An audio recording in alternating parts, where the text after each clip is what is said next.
something else, but I have a very high respect for spirituality. I have no time for religion as such. Anything that is organized by man, quite certainly, is not touching God. I think that we have a direct connection with our Creator, with that great spiritual God force in the universe. We don't need another man to intervene for us. Okay, so then would you say that, let's say somebody might say, well, how dare you question the Bible? I mean, how dare you write a book like this? You must be a demon or something. Mm-hmm. How would you answer that? I would say the same thing has been said of Solomon Rushdie. How dare you question the Quran?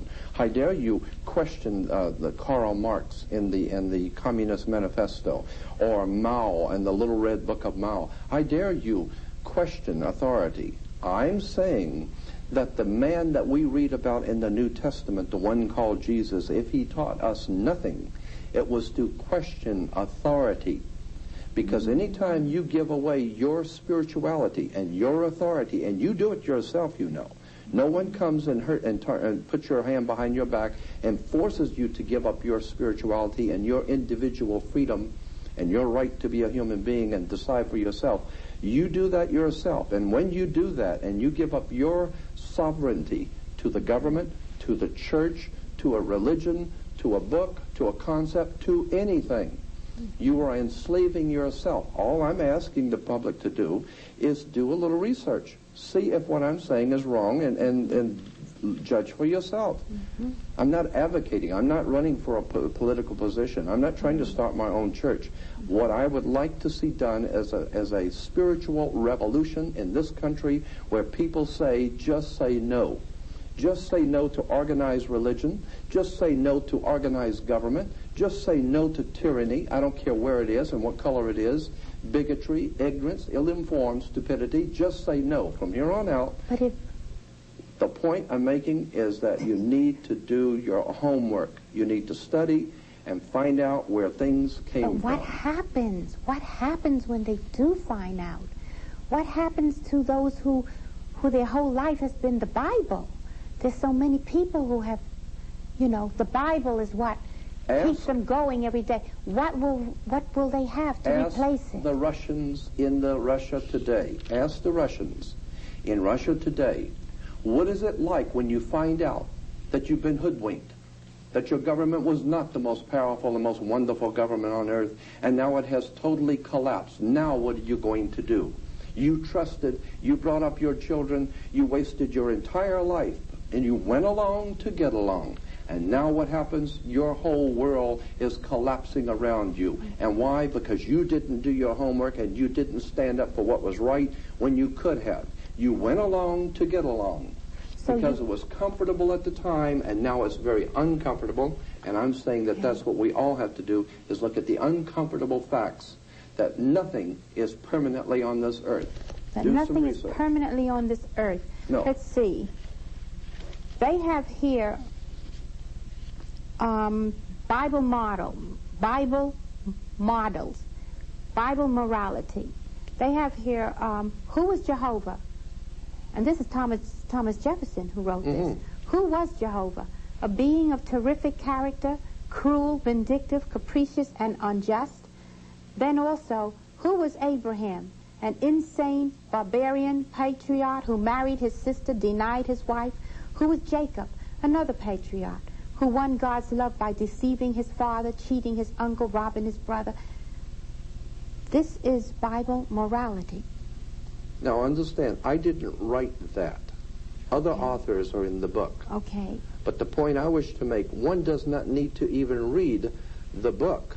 Okay. One can all just read the Bible and read and put flesh on the things which happen in the Bible. Well, this is in the Bible. Of course it is. This is in the Bible.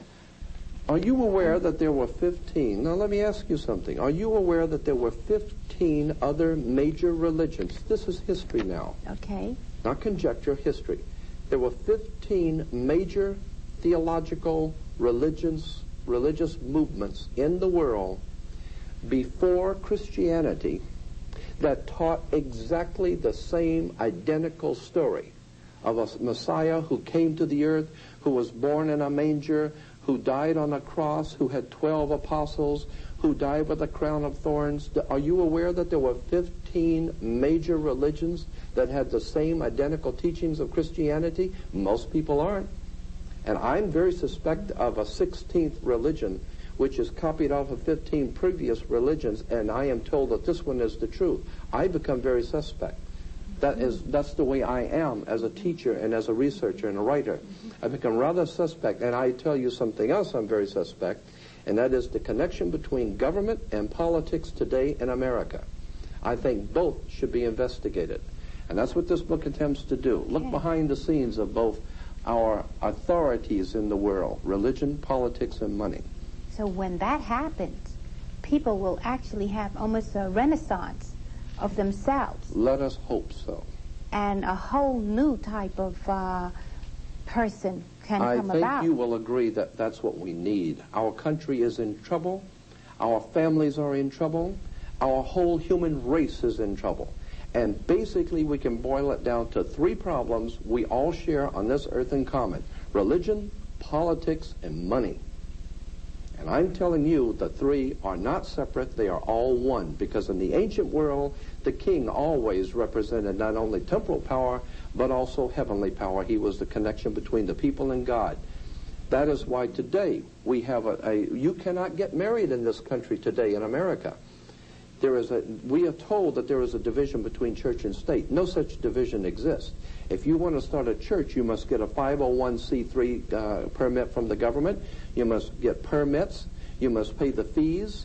You must do all of these legal things, the red tape of government, before you can set up a church. Now, once you've set up the church with all the government's permission and permits, you cannot get married in this country unless you have a marriage license first. Then you can go to the minister and be married. And if your marriage doesn't work out, you don't go to God. You go to a judge in the courtroom. I'm telling you, there's something going on here between religion and politics, and it's money. It's power. And until such time as we're willing to look at what's been going on in this country for over 200 years and be open-minded, because your brain, your mind is like a parachute. It don't work if it's not open. I'm telling you, we can be exploited if we're not willing to open our minds, open our hearts, and say, let's look at the facts. Because the fact is, all over the world, people are being led by religious leaders. Ayatollah Khomeini and Saddam Hussein are just two of many people. And in this country, we put things on the back of our car, support our troops in the Middle East. You don't even know what they were doing in the Middle East. Do you think that has something to do? And politics. Okay, religion and politics. Do you think that has something to do with this, what we call this New World Order, this global unification? That you can bet on.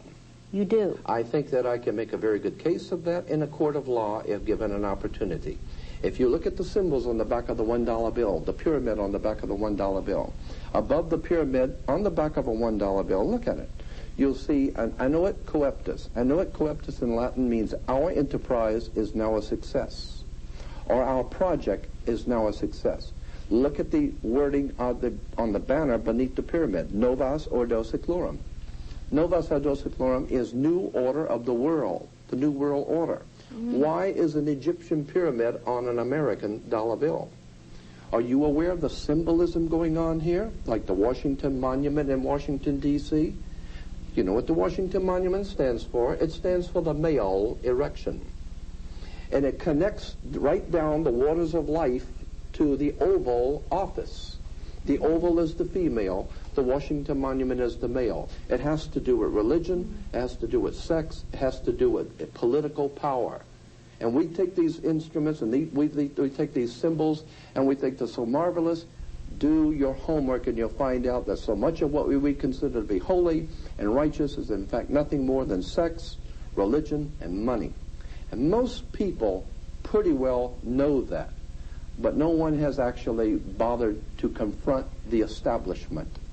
I hope to do that. I want to confront the establishment for the one reason I think that the truth is an idea whose time has come. I think we've all been manipulated and exploited, and it's time we look at the real truth. Yes, well, I think that a lot of